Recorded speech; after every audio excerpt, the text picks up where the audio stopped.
diskusi sama nanti semua nggih.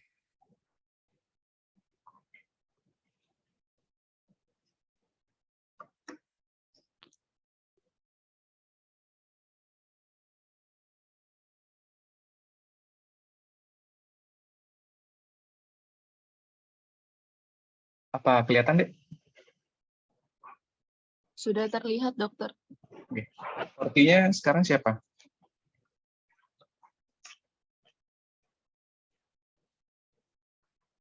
Kortinya siapa, Dek? Atas nama Anta Yuda, Dokter. Anta Yuda. Oke, mungkin saya jelaskan sedikit dulu deh ya, baru nanti kita diskusi. Ini materinya tentang kerjasama lintas program dan lintas sektoral. Sebentar.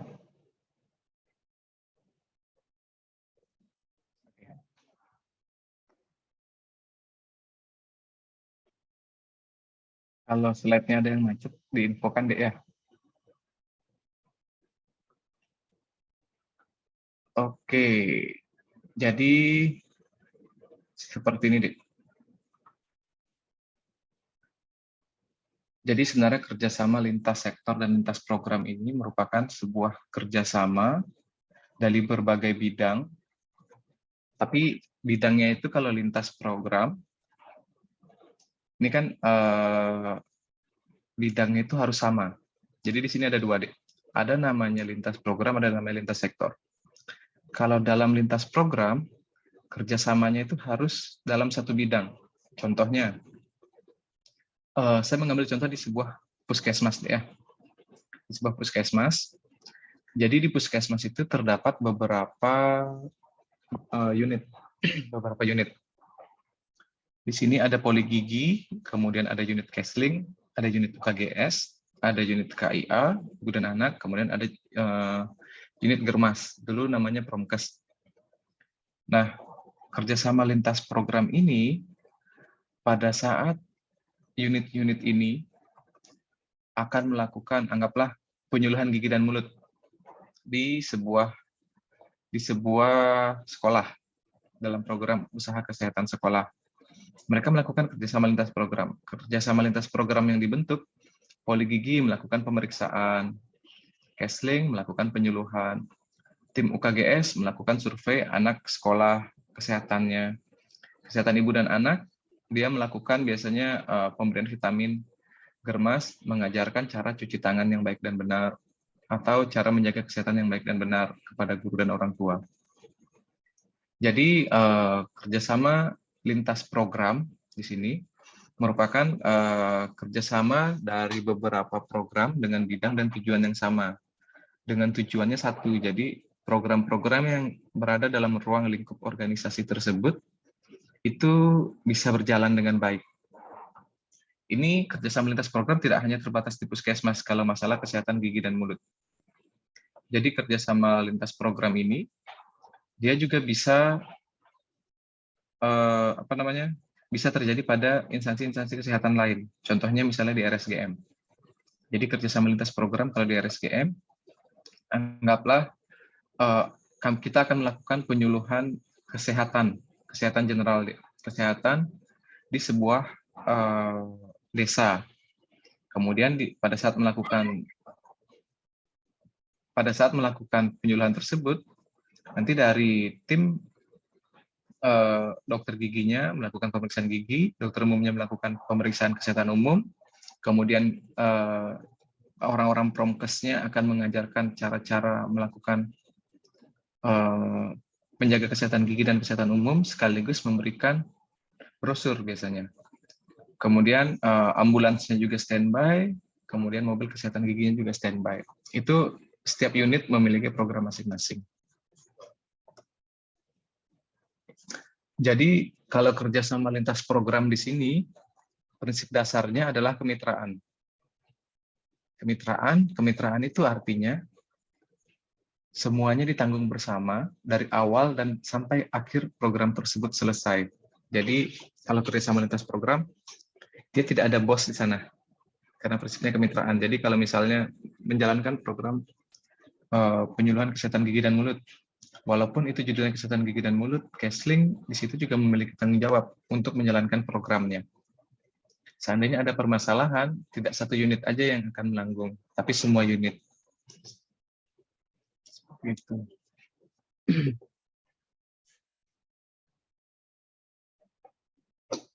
Jadi untuk kerjasama tim di sini, kenapa harus ada kerjasama lintas program dulu, Dek?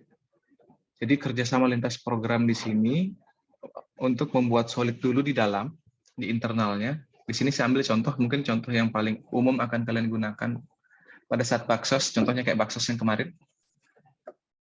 Baksos yang kemarin itu kan lebih banyak berhubungan dengan dinas kesehatan dan dengan puskesmas, selain dengan desa, Dek. Jadi sebelum puskesmas terjun ke baksos, mereka harus melaksanakan kerjasama lintas program dulu, program-program di puskesmas, mana yang cocok untuk untuk mengikuti baksos yang kalian selenggarakan kemarin di Tabanan. Kemudian di fakultas di FKG sendiri itu juga ada kerjasama lintas program.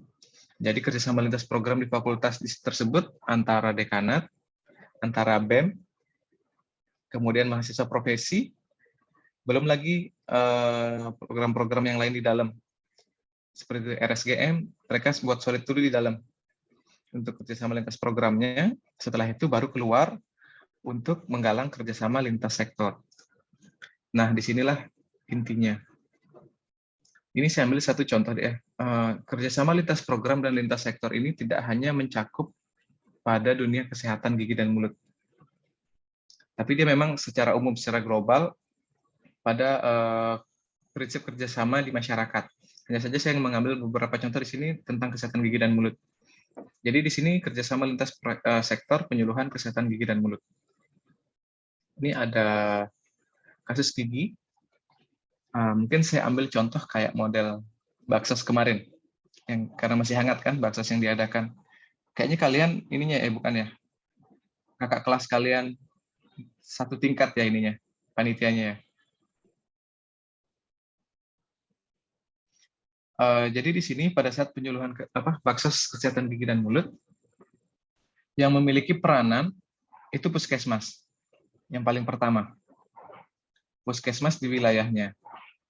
Jadi puskesmas tersebut sudah melakukan kerjasama lintas program, kemudian puskesmas akan memberikan saran kepada pelaksana.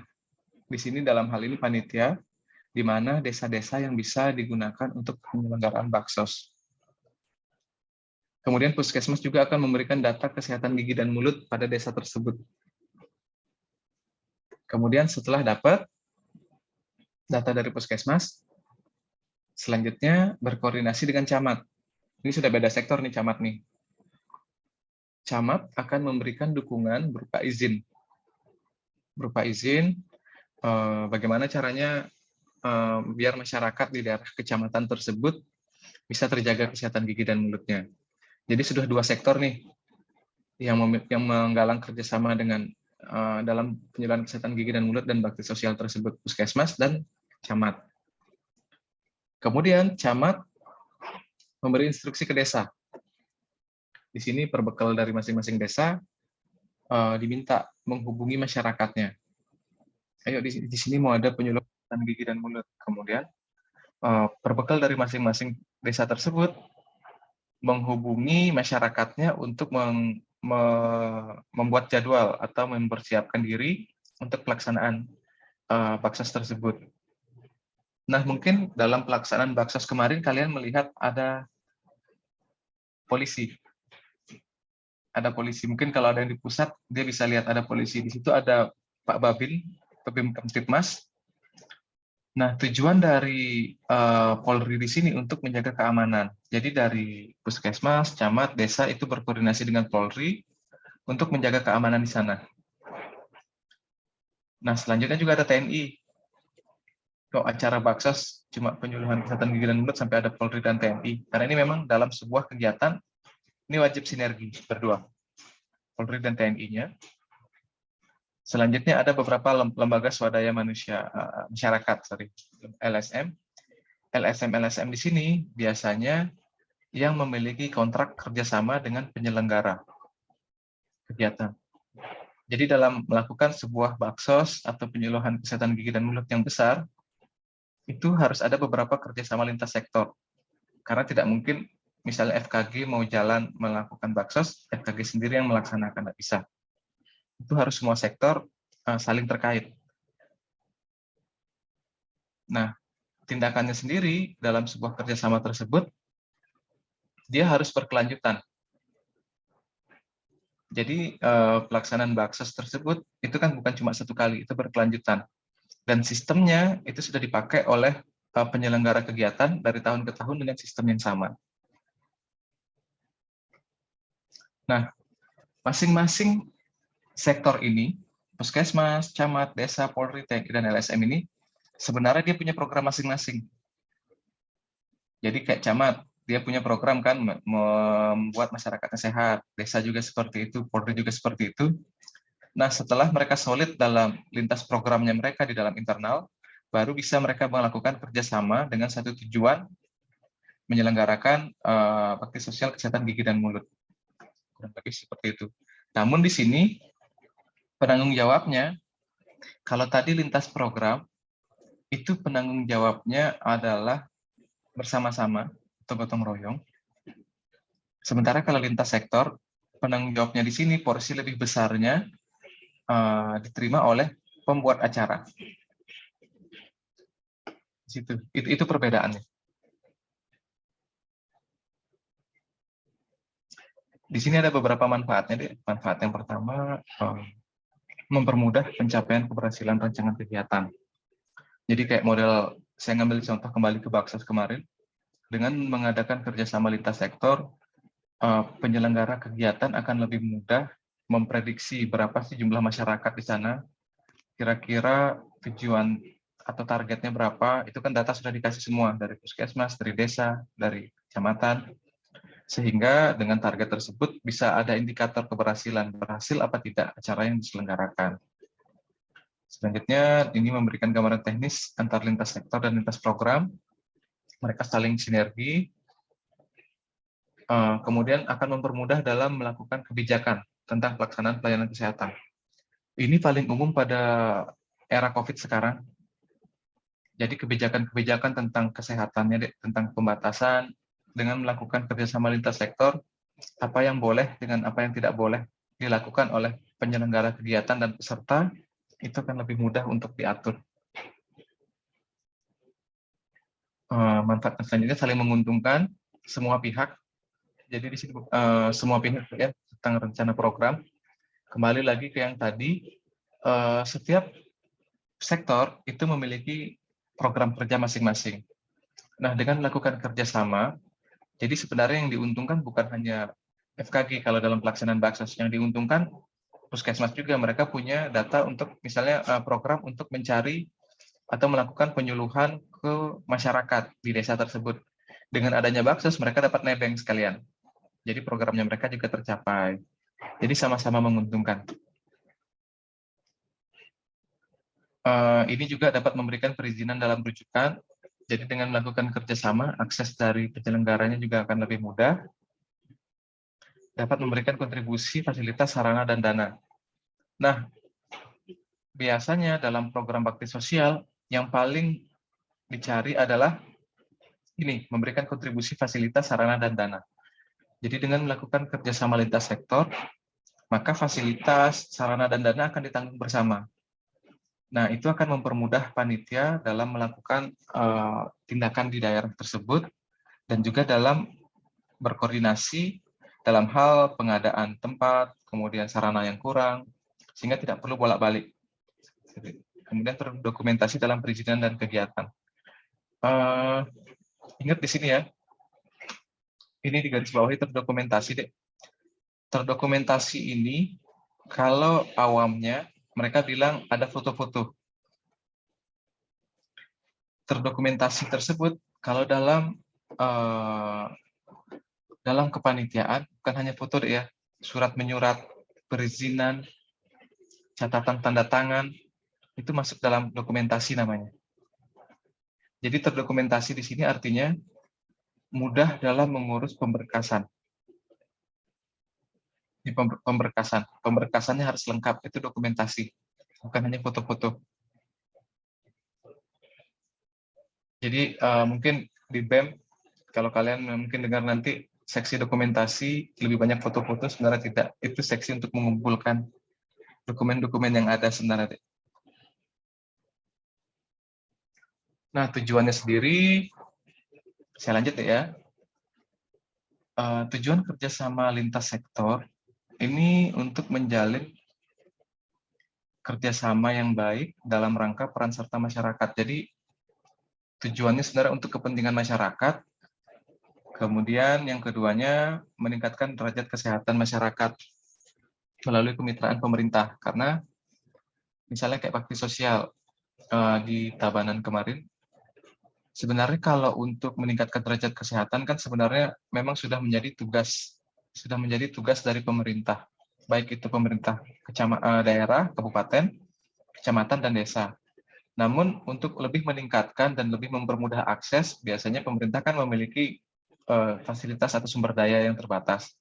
Dengan mengadakan kemitraan dan melalui kerjasama lintas sektor ini, maka derajat kesehatan masyarakat pada daerahnya itu akan lebih mudah tercapai, dan target untuk meningkatkan kesehatan masyarakatnya juga akan lebih cepat tercapai.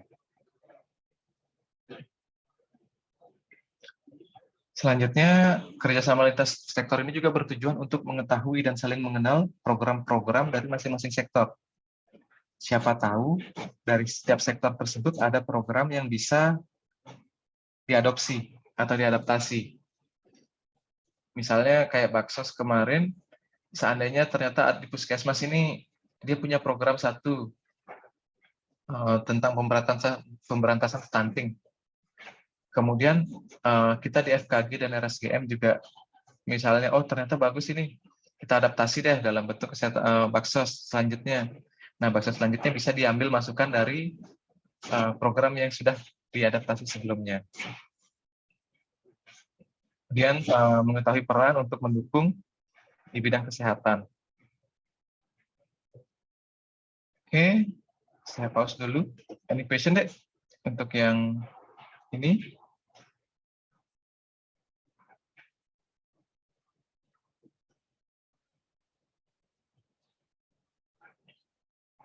Ada yang mau bertanya?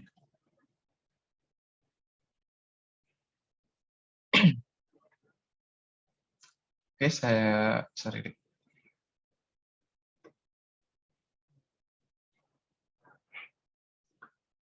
Saya lanjut ke prinsipnya ya.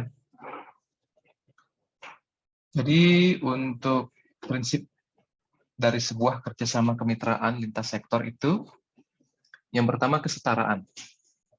Jadi semua sektor di sini harus dianggap sama pentingnya. Jadi tidak ada sektor pendukung. Semua sektor yang melakukan kerjasama lintas sektor kedudukannya sama, tanggung jawabnya sama, sesuai porsi masing-masing, dan nanti pembagian tugasnya juga sama, sesuai porsi masing-masing. Kemudian keterbukaan. Masing-masing sektor biasanya sebelum menggalang kerjasama, itu menceritakan target mereka apa. Jadi nanti pada saat program sudah jalan, tidak ada lagi salah satu sektor yang tiba-tiba, saya ide buat kayak gini, gimana? Nah, itu jadi sudah jalan dari awal, perencanaannya sudah matang dari awal melalui keterbukaan program yang dipaparkan sebelumnya. Selanjutnya saling menguntungkan.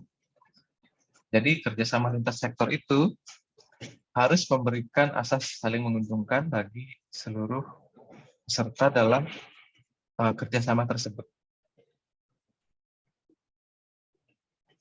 Dalam menggalang sebuah kerjasama lintas sektorat, itu harus ada dasar pemikiran khusus yang dituangkan dalam beberapa bagian. Yang pertama itu sudah diatur dalam peraturan perundang-undangan. Jadi apabila melakukan sebuah kegiatan, itu harus melakukan kerjasama lintas sektor. Kemudian diatur juga dalam kerjasama. Jadi anggaplah kayak Baksos kemarin, itu dalam melakukan kerjasama lintas sektor di Kecamatan Kerambitan, itu diatur dalam kerjasama atau MOU yang ditandatangani oleh semua sektor. Selanjutnya, setelah melakukan kerjasama, dalam penyelenggaraannya dibuat protap atau standar kerja. Nah, kalau yang BEM ketahui, atau kakak-kakak kelas kalian panitia ketahui, protapnya itu kan protap internal pada saat kerjasama lintas programnya. Tapi pada saat menggalang kerjasama lintas sektoral tersebut, ada protap-protap khusus yang dituangkan dalam MOU itu yang harus disepakati bersama. Kemudian ada beberapa kebijakan-kebijakan, ini tidak perlu yang dapat digambarkan secara tertulis maupun secara lisan disampaikan oleh setiap desa. Ini saling memberikan manfaat. Kemudian ada kontribusinya. Jadi biasanya kalau kontribusi ini biasanya desa yang minta untuk desa saya apa sih manfaatnya dilakukan kegiatan lintas sektor di sini. Biasanya seperti itu. Ini beberapa uraian tugas deh ya. Jadi kalau di bidang kesehatan, terutama untuk melakukan bakti sosial sebagai salah satu contoh deh ya. Ini kerjasama lintas sektor di sebuah puskesmas. Di sebuah puskesmas, dia ingin melakukan pemeriksaan gigi dan mulut dan menjaga kesehatan gigi dan mulut pada sebuah kecamatan. Kemudian puskesmas tersebut berencana melakukan kerjasama lintas sektor sebelum program dijalankan. Nah, ini uraian tugas, beberapa tugasnya. Untuk camat sendiri, dia memberikan dukungan kepada pelayanan kesehatan di puskesmas. Jadi camat di sini memberikan semua resources yang ada. Jadi kan bawahan camat itu ada desa, kemudian ada klien banyak, itu memberikan semua resources yang ada kepada masyarakat di daerah sana. Kemudian camat juga berfungsi untuk memotivasi masyarakat yang tidak mau dirujuk ke rumah sakit. Tidak bisa dipungkiri, ada pada daerah-daerah tertentu, kalau masyarakatnya sakit dan belum parah-parah banget, mereka masih mau di rumah, tidak mau dirujuk. Di sini perannya camat. Jadi puskesmas berkoordinasi dengan kecamatan, nanti camat menurunkan tim untuk merayu atau membujuk masyarakat tersebut agar mau ke rumah sakit. Kemudian camat itu memberikan masukan pada puskesmas, harapan masyarakat tentang pelayanan kesehatan apa sih? Seperti itu. Nah, selanjutnya setelah camat, di sini ada polsek. Polsek di sini dia berkoordinasi, misalnya dalam pelaksanaan sebuah kegiatan di puskesmas. Polsek tersebut berkoordinasi untuk melakukan penertiban. Nah, anggaplah kegiatan yang dilakukan oleh puskesmas itu adalah kegiatan jangka panjang, bukan kegiatan baksos kesehatan gigi dan mulut. Kegiatannya jangka panjang. Jadi, puskesmas kan biasanya menerima korban laka lantas, kemudian mungkin ada yang dengar kemarin berita ada bayi yang meninggal ditemukan di daerah Petang, itu kan dibawa ke puskesmas dahulu. Nah, di sini polsek itu berkoordinasi dengan puskesmas untuk melakukan visum,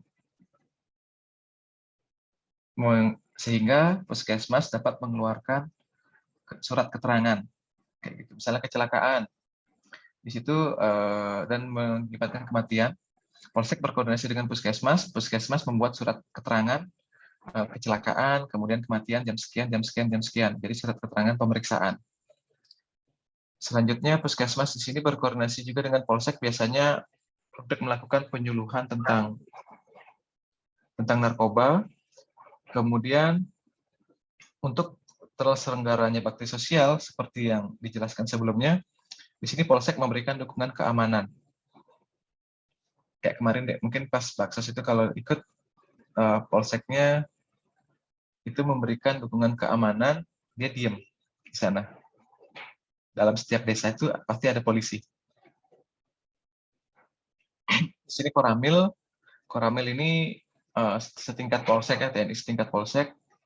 Dia berkoordinasi dalam keamanan penanggulangan bencana. Jadi dia punya tim siaga bencana deh. Kemudian bekerja sama melakukan pemberantasan sarang nyamuk. Jadi kalau di kecamatan, di setingkat puskesmas sebenarnya kalau di Bali jarang kelihatan deh. Cuma kalau di daerah lain, daerah timur, daerah Kalimantan, itu mungkin pada saat melakukan pemberantasan sarang nyamuk, fogging bahasa kerennya, Itu pasti TNI yang melakukan. Kemudian mungkin kalau kalian lihat ada pembangunan jembatan yang roboh, pasti TNI yang lebih banyak turun. Di situ peran serta TNI dalam menjaga kesehatan di sebuah tingkat kecamatan atau sebuah tingkat puskesmas. Kemudian TNI juga banyak memberikan masukan kepada masyarakat, kepada pelayanan fasilitas kesehatan tentang masukan-masukan dari masyarakat itu apa saja sih? Seperti tadi. Selanjutnya di sini berkoordinasi juga dengan Dinas Pendidikan. Untuk program-program kesehatan gigi dan mulut sejak dini, di sini Dinas Pendidikan atau sekolah itu memeran peranan yang sangat penting. Nanti mungkin pada saat kalian semester 7, itu ada penjaringan ke sekolah. Jadi di situ ada namanya program UKGS atau Usaha Kesehatan Gigi Sekolah. Ada dokter kecil di sana, deh. Ada dokter kecil, kemudian sekolah itu melakukan screening kesehatan. Ini bekerja sama dengan puskesmas. Setiap kelas akan diperiksa oleh dokter gigi, kesehatan gigi anaknya bagaimana, berapa DMF-nya. DMF kan sudah tahu ya, derajat kesehatan gigi dan mulutnya.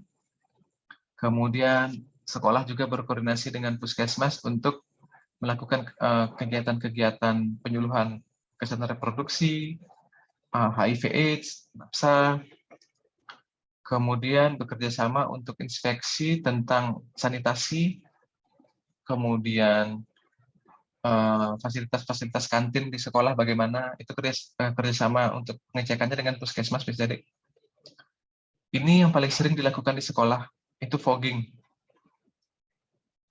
Cuma fogging akhir-akhir ini mungkin kalau zaman kalian di zaman COVID ini sudah jarang ada fogging ke sekolah deh ya.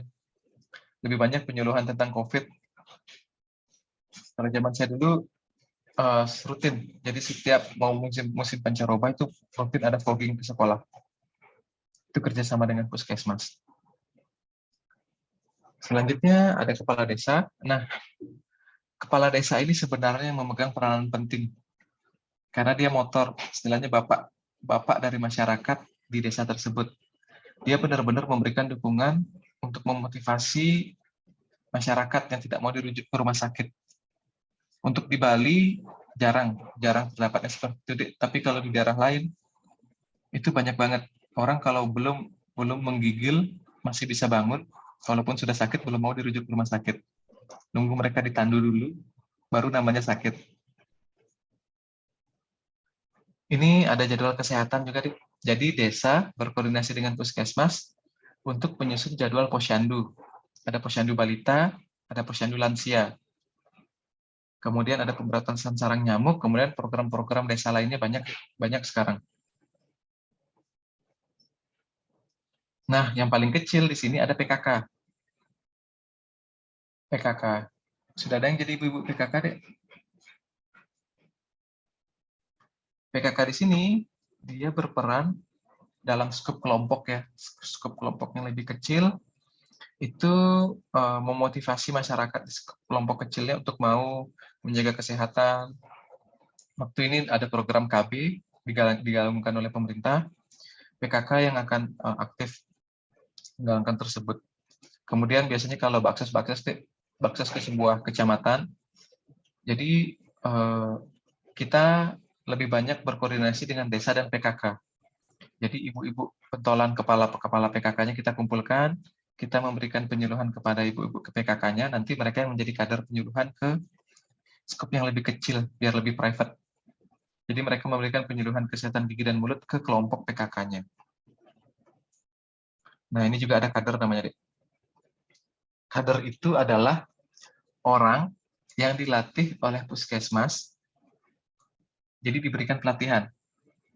Kalau dalam tugas puskesmas, kader itu dilatih oleh puskesmas, dia memberikan penyuluhan kesehatan gigi dan mulut memberikan penyuluhan kesehatan gigi dan mulut, kemudian memberikan penyuluhan kesehatan, misalnya dia diangkat kader diberikan pelatihan jumantik, tahu kan jumantik?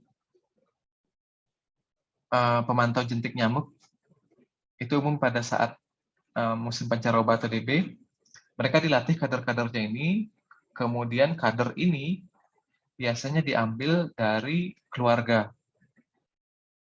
Kepala-kepala keluarganya dilatih, kemudian nanti keluarga itu akan memberikan penyuluhan kepada skup keluarganya yang lebih kecil. Kalau setingkat kita biasanya kalau yang sudah banyak kadar kesehatan gigi dan mulutnya, selama ini kalau di Denpasar, di Desa Kedua, itu sempat kita melatih kepala-kepala keluarganya, kemudian kita pantau selama 6 bulan kesehatan gigi dan mulutnya di kedua di Peguyangan. Jadi itu bekerja sama juga dengan Puskesmas, kemudian kita latih cara menyikat gigi yang baik dan benar. Akhirnya mereka yang melakukan penyuluhan ke keluarga kecilnya. Oke, ada pertanyaan?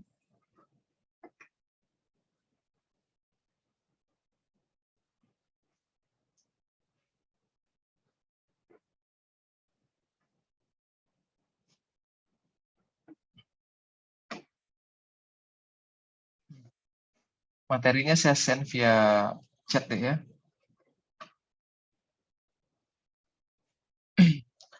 Kalau kerjasama lintas program dan lintas sektor ini, kalau di angkatan, istilahnya kalian baru masuk ke FKG, belum banyak kelihatan deh. Belum banyak kelihatan yang nyatanya seperti apa. Belum banyak kelihatan yang nyatanya seperti apa. Tapi pada saat mungkin kalian sudah masuk ke zona preklinik, apalagi nanti di BEM akan melakukan kegiatan, materinya mungkin hanya sebatas ini, tapi kalian akan lebih banyak mendapatkan implementasinya deh. Secara tidak sadar sudah melakukan, tapi tidak tahu namanya itu apa secara resminya. Jadi sebenarnya kerjasama lintas program dan lintas sektor ini di keseharian itu sudah sering dilakukan. Entah itu pada bidang kesehatan gigi dan mulut, kemudian pada bidang bisnis dengan teman-temannya, itu sudah sering dilakukan. Cuma definisinya yang lebih rinci, itu secara tidak kita sadari, tidak pernah diketahui. Kayak gitu.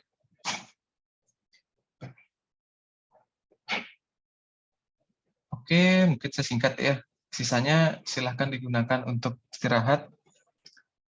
Dari saya mungkin nanti soal tentang kerjasama lintas sektor cuma ada sekitar 4 biji.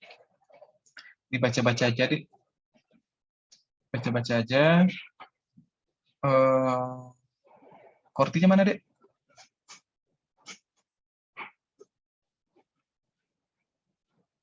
Halo dokter, Adi dokter. Nanti Anta, saya dikirimin absennya ya. Baik dokter, nanti akan saya kirimkan. Oke, kalau ada yang mau bertanya, feel free di WhatsApp deh. Feel free untuk WhatsApp. Terus untuk materi sudah saya kasih. Udah beres ya? Oke, sudah terkirim. Oke, kalau tidak ada yang mau bertanya, saya izin live. Saya tidak akan kasih tugas deh. Tenang aja, tugasnya tidak banyak. Mungkin dokter lain nanti yang akan kasih tugas yang banyak deh. Silahkan bersantai. Oh ya, Anta sudah dapat jadwal kapan kuliah luringnya? Untuk kuliah luring belum dapat jadwal dokter. Segera ya, biar dapat bareng-bareng sama teman-temannya.